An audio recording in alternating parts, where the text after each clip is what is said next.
Karena dalam peraturan pemerintah nomor 49 yang ditandatangani oleh Bapak Presiden Prabowo, Gubernur Jawa Barat KDM itu ngelawan. Di situ dikatakan tidak boleh merubah, menghilangkan, mengurangi daripada UMSK. UMSK itu nggak boleh. Tapi KDM dirubah. Tapi kan KDM pinter memanipulasi rakyat, memanipulasi buruh-buruh dengan menggunakan apa? Konten, menggunakan apa? Sosial media. Langsung Ya. agenda hari ini, Pak. Baik, terima kasih pada kawan-kawan media cetak, media online, media elektronik, televisi, radio, dan live streaming. Pada hari ini kembali KSPI dan Partai Buruh melakukan aksi di depan gedung DPR RI yang nanti akan dilanjutkan di Kemenaker RI. Ya. Tuntutan yang dibawa ada 4. Yang pertama, revisi UMP DKI 2026 menjadi 5,89 juta rupiah, yaitu 100% KHL, dan UMSP, upah minimum sektoral Provinsi DKI, 5% di atas KHL DKI. Karena DKI ini kota internasional. DKI ini pendapatan per kapitanya menurut Bank Dunia itu adalah di atas Moskow di Rusia, Beijing di Cina, Kuala Lumpur di Malaysia, dan di atas Hanoi di Vietnam, Bangkok di Thailand.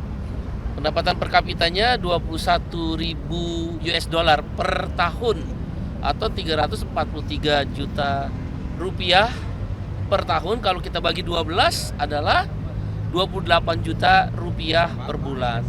Jadi Jakarta itu kota yang mahal. Gubernur Pramono Anung harus paham itu, bahwa orang yang bekerja di Jakarta dengan pendapatan 5,73 juta itu nombok. Kalau mengacu kepada KHL saja nomboknya 160.000. Kita semua, kamu semua, siapapun yang kerja di Jakarta hidup untuk nombok. Bahkan kan memalukan. Harusnya gubernur kan lihat dong. Lihat upah di sekitar Bekasi dan Kerawang. Masa lebih besar dari DKI? Kan berulang-ulang kita ingatkan. Gunakan diskresi. Diskresinya tidak ikut PP nomor 49. Berapa upah yang kita harapkan? Ya tadi 5,89 juta. Bahkan survei biaya hidup BPS 15 juta. Coba aja teman-teman media kan tanya ke masyarakat Jakarta tuh, yang di SCBD, yang di Tamrin, yang Sudirman, di Gatot Subroto, berapa? Ada yang 10 juta, ada yang 15 juta bilangnya. Harusnya gunakan diskresi. Oke, alasannya masih ada pabrik yang tidak mampu di Jakarta seperti daerah Cilincing. Kalau gitu subsidi upah. Kalau kamu sebagai gubernur tidak mau pabrik tutup dan juga buruh, karyawan, pekerja, orang-orang yang kerja di gedung-gedung bertingkat ini juga nggak susah, subsidi upah dong. Berapa? 200.000. Selama berapa? 1 tahun. Di Brasilia, Sao Paulo di Brazil, itu juga dilakukan kok oleh wali kotanya. Di Sydney, itu juga wali kota Sydney melakukan subsidi upah. Jangan melindungi kaum pemodal saja. Orang suruh kerja di Jakarta, hidup pas-pasan, nggak adil. Oleh karena itu, melalui kesempatan ini, sekali lagi kita datang ke DPR, panggil itu Gubernur DKI Jakarta. Yakinkan, gunakan diskresi.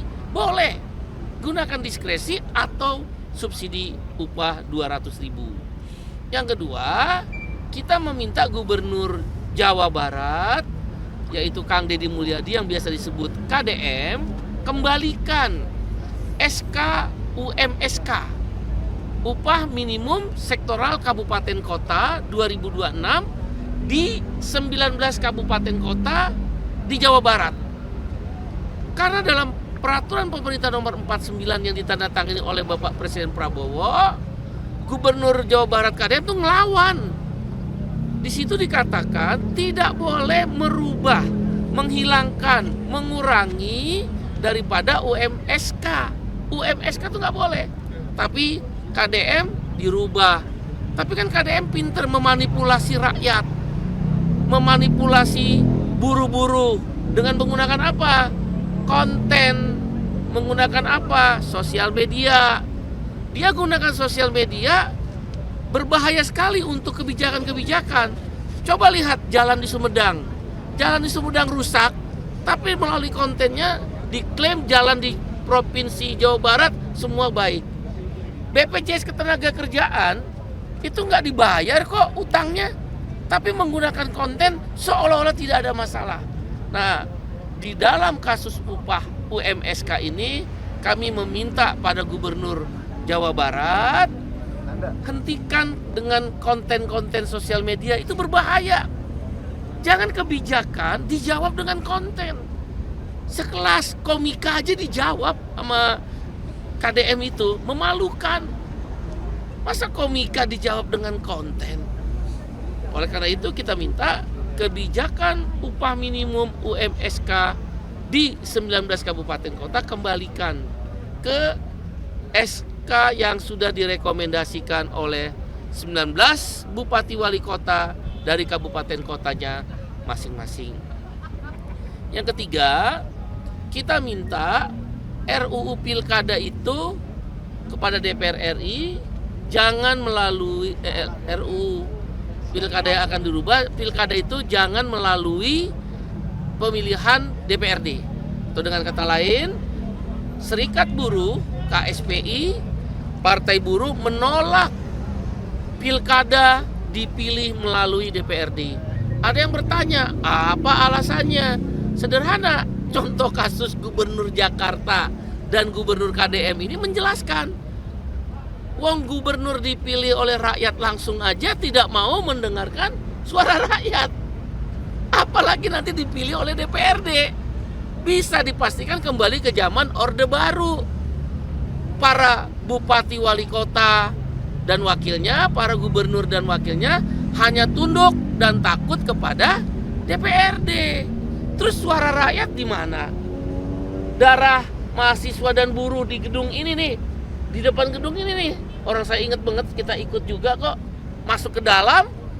Ya, kita rebut reformasi itu tahun 98. Salah satunya adalah mengembalikan demokrasi luber, langsung, umum, bebas dan rahasia yang kemudian sudah tertuang di dalam Undang-Undang Dasar 1945 yang perubahan.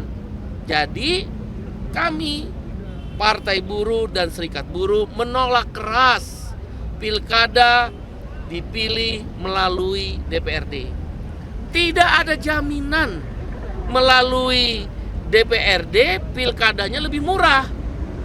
Kalau nanti satu kursi DPRD di provinsi kah atau DPRD di kabupaten kota satu kursi, maharnya mahal, jangan-jangan lebih mahal dari yang sekarang dilakukan dengan secara langsung.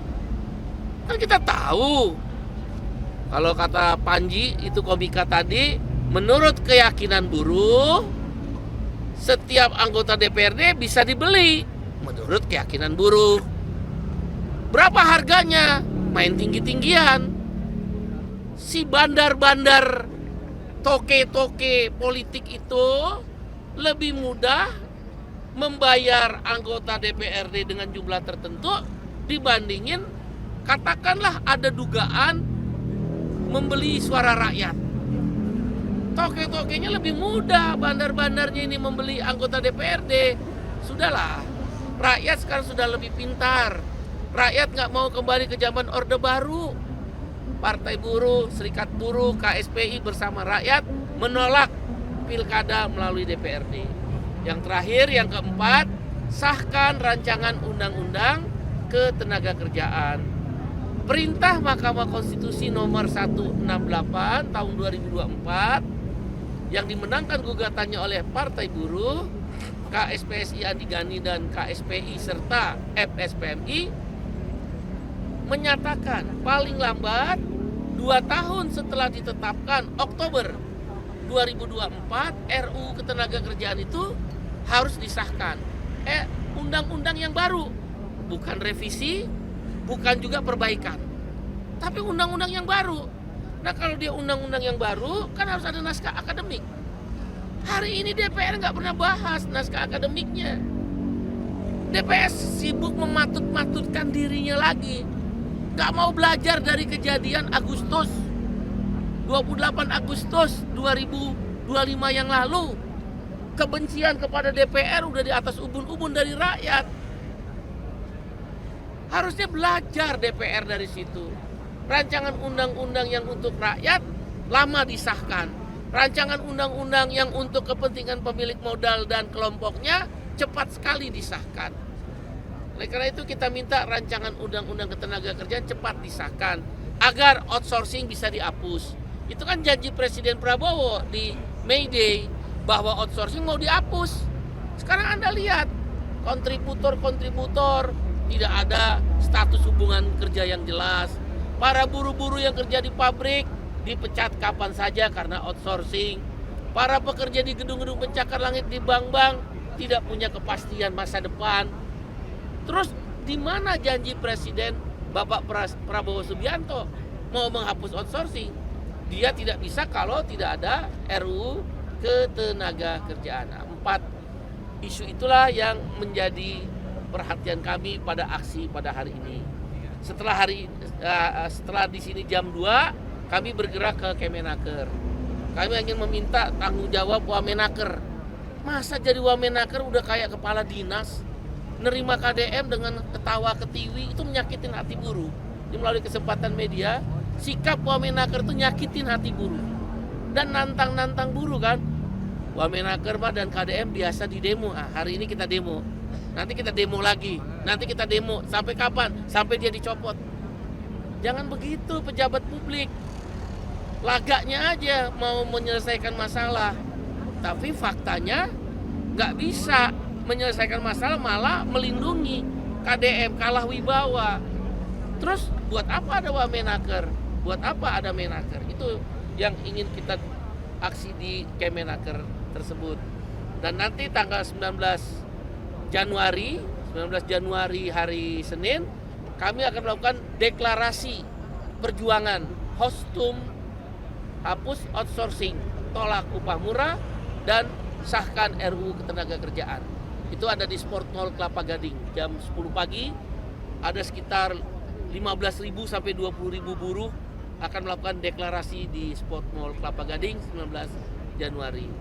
Aksi ini akan terus berlanjut sampai kapan? Ya sampai KDM ikutin PP nomor 49, sampai Gubernur DKI mempertimbangkan diskresinya untuk warga Jakarta, dan sampai DPR juga peduli pada rakyat, pada buruh, dan jangan pilkada dipaksakan melalui DPRD.